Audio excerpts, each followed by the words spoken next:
We now have for you the keynote address by Shri P. Vijayan, IPS Kerala Police, on the topic Our Experience with Nature and People.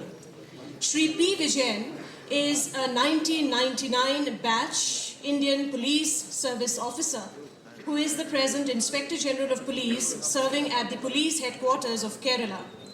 Recognized for many change-making social initiatives launched under the Kerala Police, like the Student Police Cadet Project, Our Responsibility to Children, and now globally acclaimed Punyam Punya Vakam, which is a project which brought about a behavioral change at the Sabarimala pilgrimage and won appreciation from the Prime Minister of India himself.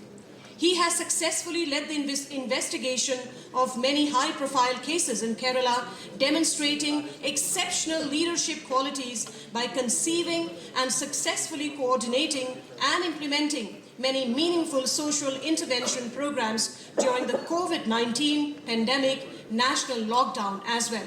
Please put your hands together, ladies and gentlemen, as I welcome Shri P. Vijayan for his speech.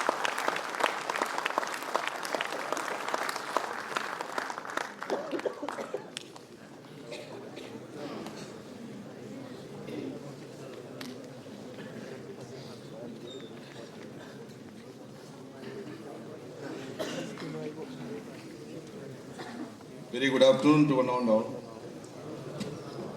First of all, thank you very much. And I'm really grateful to the organizers of the Northeastern Great Summit giving an opportunity to listen, to learn, and to do more, inspiring me to do more. Honorable Minister for Forest, Arunachal Pradesh, Shri Mama Nadu, the very dynamic and learned Honorable Member of Parliament Dr. Rajdeep Roy, Miss Divya Dutt, Shri C.B. Marak, the dignitaries of the dais, and dear cadets. There are a large number of police cadets sitting in front of me of the rank of sub-inspector, DYSPs, and other SP rank and above officers. Very often, my people used to ask me that, what do we have to do with the nature? Why should we get involved with the environmental protection? Friends, we are the victims and the responders of these, natural disasters. Victims in the sense that is, if it happens that the increase in air pollution, very often being the serious cause for the ill health for the policeman on the road. Victims in the other sense that is, whenever there is a natural disaster happens, we are the first responders. And first responders, if you are not much aware about that is how to handle the situation, sometimes we will be the victims of that disaster. And besides that, we are the law enforcement agency. We have immense power in various acts, that is to protect the nature. I think in coming years of this 21st century, one of the most prominent job, the priority job for the police force will be there. One is that to enforce the laws related to the protection of the environment. Second, to deal with the upcoming disasters. Our Honorable Minister was talking about the 1.09 degree Celsius increase in the temperature over last 100 years. Within another 15 to 20 years, it will be 2 degrees Celsius increase will be happening if you don't act right now. And the result will be that is, that's a wildfire, landslides, and the heavy rain, all sorts of natural disasters. And I think that the police force will be on task, on toes all the time now onwards. Here, I have no theory to speak. I have to just tell two stories of interventions we have been doing with the people and the nature. One is we have been doing transforming the places of worship as the model centers and promoters of conservation of air, land, and water. As you all might have studied science, 70% of our body is water, and around 15, 16, about 12, 13% of that is the food we eat. The remaining mostly that air and all. So now you will understand the importance of importance of getting a pure water. Next, India, Indian culture believes in Panch Buddhas. We are coming from the Panch Buddhas and will be going to Panch Buddha. Generally we say we coming from nothing, going to nothing. That nothing is nothing but Panch Buddhas. So it is the very important that we must protect that one. And in India, anything and everything if had to be successful, in Indian culture, it should have some sort of philosophy, spiritual content. Bal Gangadhar Tilak activated Indian minds through that is, the activating and more popularizing Indian festivals just like Vinayak Chaturthi and all. And if we have to be successful, we cannot just copy the Western method of managing anything in India. We have our own tradition, much bigger, larger, and much greater tradition. It's largely deep rooted into the spirituality. India is the origin of at least 7 religions in the world, and all other religions got inspired from the Indian cultures too. So I think that anything and everything if you do, that should be largely based in Indian spirituality. And so we consider that the places of worship, it's across all places of worship, it should be a model centers and promoters of conservation of air, earth and the water. And it should be a center for promoting the personal and personal and hygiene of the surroundings. So we started from the Shabarimala. I don't know how many of you might have been heard about Shabarimala. It is one of the most visited temple in South India. And there is the seat of Lord Ayyappa. And the core philosophy is that it is derived from Chandogya Upanishad, says the Tatvamasi, that whom you are in search of, that you are. Indian philosophy is nothing to do with the belief. It's all about seeking. So you are all together in entire life. We all are actually seeking that to find out the divinity within us. And all Buddhas and all the fastings are actually meant to purify the divinity and to explore the divinity within us. Shabarimala situates in almost 4,000 plus feet height from the sea level, and is one of the most pristine forest area. It is, that is widely, it's a reserve forest called the Periyar Tiger Reserves. All sorts of flora and fauna you can see that. And one river called very holy river, Pamba. It is one of the oldest river in Kerala. It's passed through that particular holy garden. Here there is, every season, within 2 months period, at least 1.5 million, that means not 1.5 million, that's 15 million, 1.5 million, by 1.5 crore people, devotees visit this place. And if a person, generally a person leaves 500 grams of the waste there, it will be almost 100 ton garbages or the waste will be generated during this in 1 days of pilgrimage. It has often led to the endangering of the flora and fauna of that area, that very, very rare species you can see that. It has also led to the responsible pilgrimage, often has led to the death of, because the sugar-coated plastic irresponsibly thrown to the jungle has led to the conception as the death, the poor innocent animal used to consume it, and it has led to the death of several animals. And it also, that is, the several hundreds of people taking dips, and that also without considering its purity of that particular river. We consider just a dip in that river Pamba itself will remove all the sins you have accumulated throughout your life. But many often that, this irresponsible pilgrims contaminate, discarding their clothes, etc. So it has led to the contamination of our Pamba, then that is its E. coli level has gone up to unimaginable level, and it has led to the deterioration of health of the persons who are working in that area and living in the banks of river Pamba.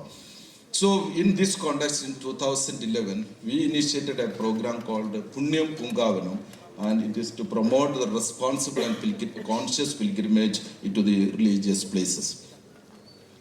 Sir, here that is what we do is that we are actually making three strategies only. One is that influencing this the devotees or the pilgrims through spirituality. We cannot talk to them in the terms of materialistic concepts like the carbon emissions or that is what's called high fundas and all. If he talks in the terms of the spiritual, that is the religious and spiritual way, it has been far more effective. One is that one question we asked them, that is, if your pilgrimage leads to the killing of the animals, which is considered to be the companion of Lord Ayyappa. Lord Ayyappa's vehicle itself is tiger. So we consider the vehicle of Lord Ayyappa as tiger. If such animals, such most revered animals got killed by your irresponsible pilgrimage, whether such pilgrimage will lead to more sins or to the more mokshas or to the salvation. Second question is that we consider Lord Ayyappa take bath in river Pamba. So if your irresponsible behavior leads to the contamination of river Pamba, such pilgrimage whether lead to more sins or to the accumulating more sins or you are leading to the salvation. Next one is that everyone, there is a peculiarity of this particular temple is that whoever visits that temple, he is called Ayyappa. Ayyappa means the very name of that deity itself. Nowhere in the world you can see that the deity's name itself has been given to the devotees also. There, that if you leave a devotee leaves some garbage is there, then you ask someone else to remove it. It means that you are asking another Ayyappas to remove that garbage generated by you, whether it can be considered as a responsible and conscious pilgrimage. These three questions we raised in front of our devotees. Here and also we created three answers through spirituality that we named it as Sapt Karmas or 7 do's and don'ts. One is that don't bring anything unwanted to Sabarimala, especially plastic. Don't bring anything unwanted to Sabarimala, especially plastic. Second thing, if you generate some waste out of your pilgrimage, if something is left out, instead of dumping it in the abode of Lord Ayyappa, take it back to your home and dispose it to your place. The next one is that spend some time in cleaning process of Sabarimala. It will be the biggest offerings to Lord Ayyappa. We call it as Shuddhi Seva. Next one is that don't contaminate river Pamba by using soap, oil, etc. and discarding your clothes and keep Pamba clean and always sacred. Next one is that don't use the toilet but clean it properly and then hand it out to the devotee. Don't defecate in the open spaces like that. So we are actually converting or trying to transform every devotee as an ambassador of protection of the Sabarimala. So we have actually some solutions we have found out. One solution is that it's influencing the influencer. This Sabarimala pilgrimage has some special type of arrangements or tradition like that. We have spiritual guide called Guru Swamis, spiritual guides. We are influencing the spiritual guides and telling that the what we should not do and why we should not do certain things. So influencing the influencers, promoting Shuddhi Seva or the voluntary cleaning. And we have done a such Sandesh Yatra, started from that Sabarimala to, we went across almost 12,000 kilometers across India and visited almost all the places, divine places in India and promoted this one. Now in South India, Telangana, Karnataka, Andhra Pradesh, Tamil Nadu and Kerala, at least 10-15 such Sandesh Yatras are going on and moving around because it is the festival season. So we have created a particular bag called Urmudi Sanji. This is meant to take back the garbage generated by the devotee during their visits.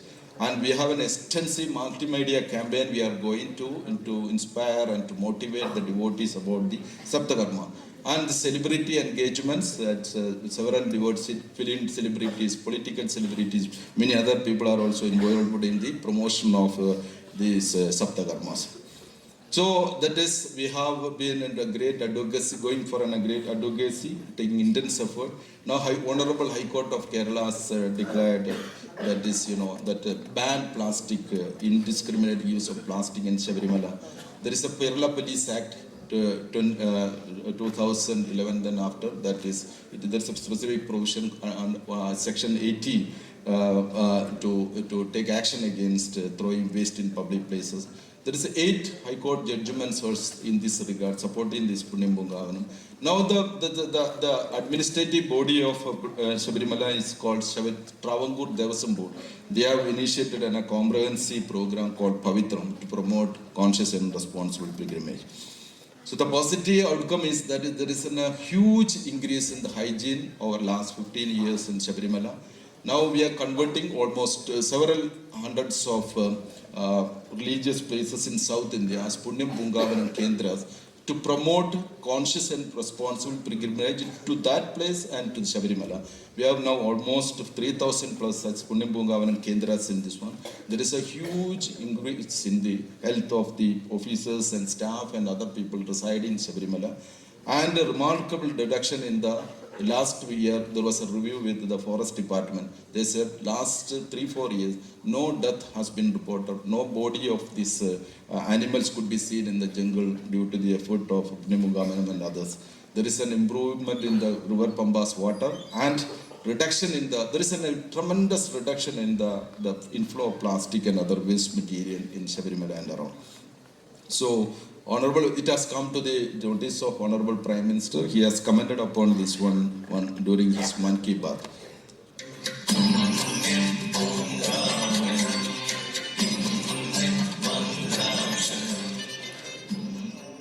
मेरे प्यारे देशवासियों, हमारे देश के ही नहीं, जब भी कभी विश्व के प्रसिद्ध धार्मिक स्थलों की चर्चा होती है, तो केरल के सबरीमाला मंदिर की बात होनी बहुत स्वाभाविक है। जहाँ इतनी भारी संख्या में श्रद्धालु आते हो, जिस स्थान का इतना बड़ा महात्म्य हो, वहाँ स्वच्छता बनाए रखना कितनी बड़ी चुनौती हो सकती है। और विशेषकर उस जगह पर जो पहाड़ियों और जंगलों के बीच स्थित हो। पी विजयन नाम के एक पुलिस अफसर ने पुण्यम पुंकावनम और उस प्रोग्राम के तहत स्वच्छता के लिए जागरूकता का एक स्वैच्छिक अभियान शुरू किया और एक ऐसी परंपरा बना दी कि जो भी यात्री आते हैं उनकी यात्रा तब तक पूरी नहीं होती जब तक कि वो स्वच्छता के कार्यक्रम में कोई शारीरिक श्रम न करते हैं। इस अभियान में न कोई बड़ा होता है न कोई छोटा होता है। हर यात्री भगवान की पूजा का ही भाग समझ करके कुछ न कुछ समय स्वच्छता के लिए करता है, काम करता है, गंदगी हटाने के लिए काम करता है। हर सुबह यहाँ सफाई का दृश्य बड़ा अद्भुत होता है और सारे तीर्थयात्री इसमें जुड़ जाते हैं। कितनी ही बड़ी सेलिब्रिटी क्यों ना हो, कितना ही बड़ा धनी व्यक्ति क्यों ना हो, कितना ही बड़ा अफसर क्यों ना हो, हर कोई एक सामान्य यात्री के तौर पर इस पुण्यम पुंकावनम कार्यक्रम का हिस्सा बन जाते हैं, सफाई को करके ही आगे बढ़ते हैं। हम देशवासियों के लिए ऐसे कई उदाहरण हैं। सबरीमाला में इतना आगे बढ़ा हुआ है स्वच्छता अभियान और उसमें पुण्यम पुंकावनम कि हर यात्री के यात्रा का हिस्सा बन जाता है। वहां कठोर व्रत के साथ स्वच्छता का कठोर संकल्प भी साथ साथ।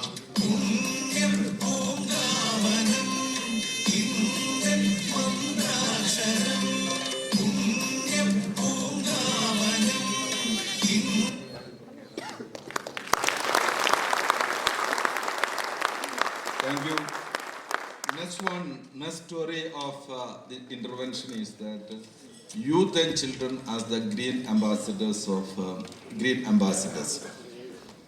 You know, our children are the owners of tomorrow, and whatever we do, whatever good or bad we do, it will have serious repercussions on their life. We may be spending a lot of money in buying burger or sometimes this some sort of all sorts of junk foods, clothes, good schools and all. We fail to create a good atmosphere and environment. Actually, we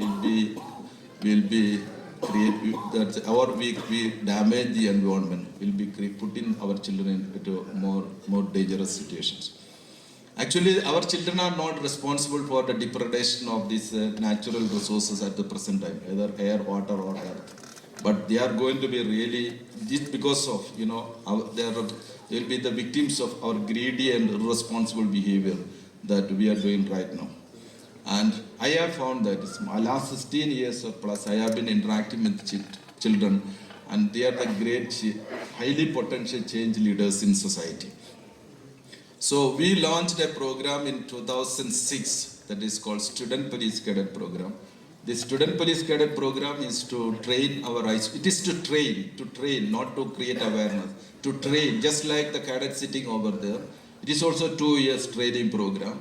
To train our high school students as the responsible and capable citizens of a democratic country, and encouraging them to respect, to create an inherent respect towards the law of the land.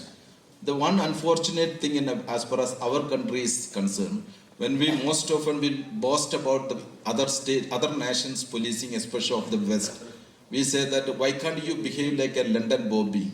But I also generally think, why can't we behave like a London police? Then I happened to visit the European countries also. Then another question came to my mind, that why the people of India can't behave like the London citizen or English American citizens. One thing I found, that is in the West, especially in the advanced nations of the country, the most of the people voluntarily abide by the law. And unfortunately, in our place, most of the people voluntarily and violate the law. That is the situation which exists. So there is something missing in our education and system, that we have no respect, inherent respect for the law. We don't know the law is meant for their own safety and its protection.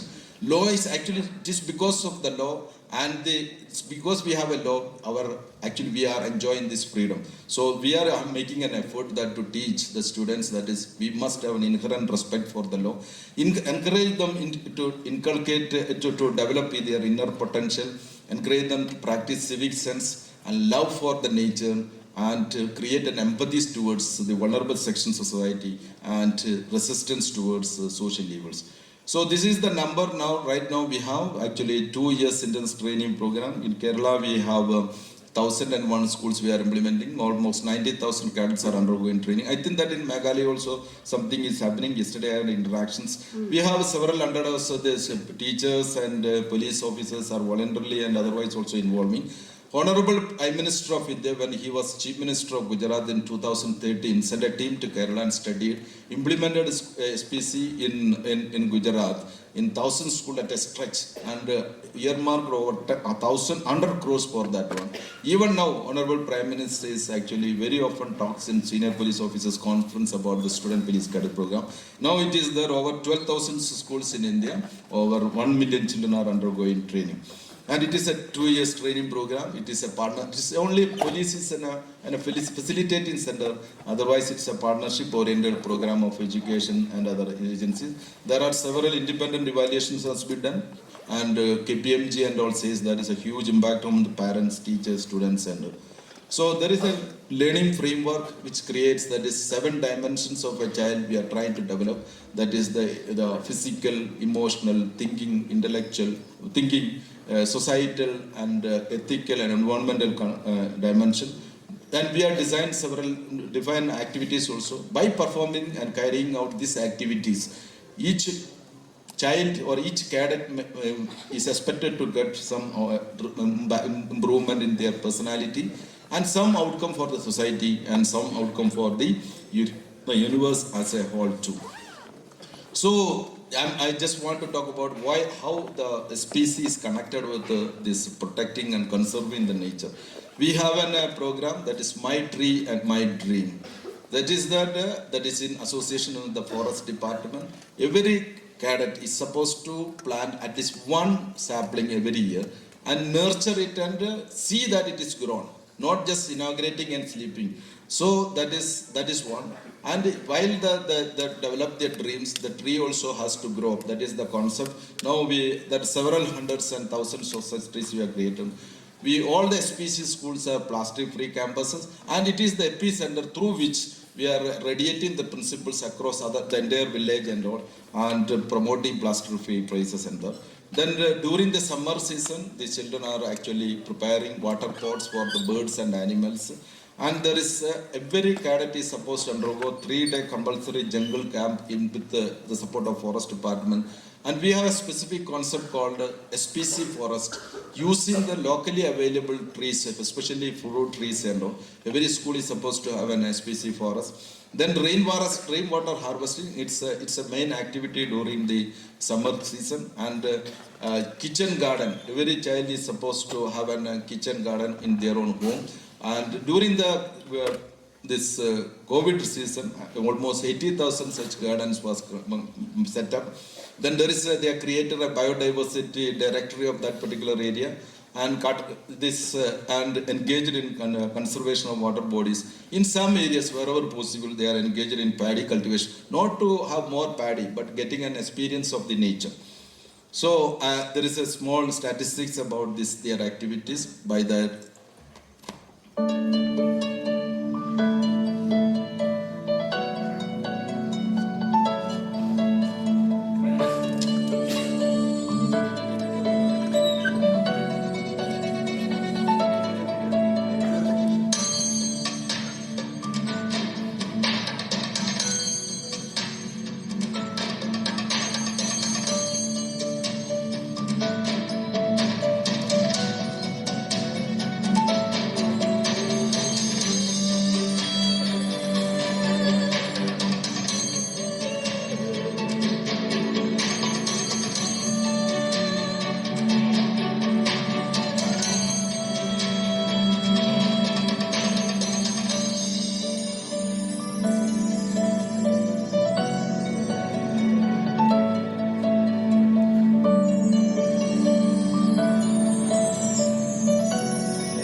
With these two stories of intervention, let me conclude. Thank you so much for listening to me, and thank you so much for the organizers for giving an opportunity. Thank you so much.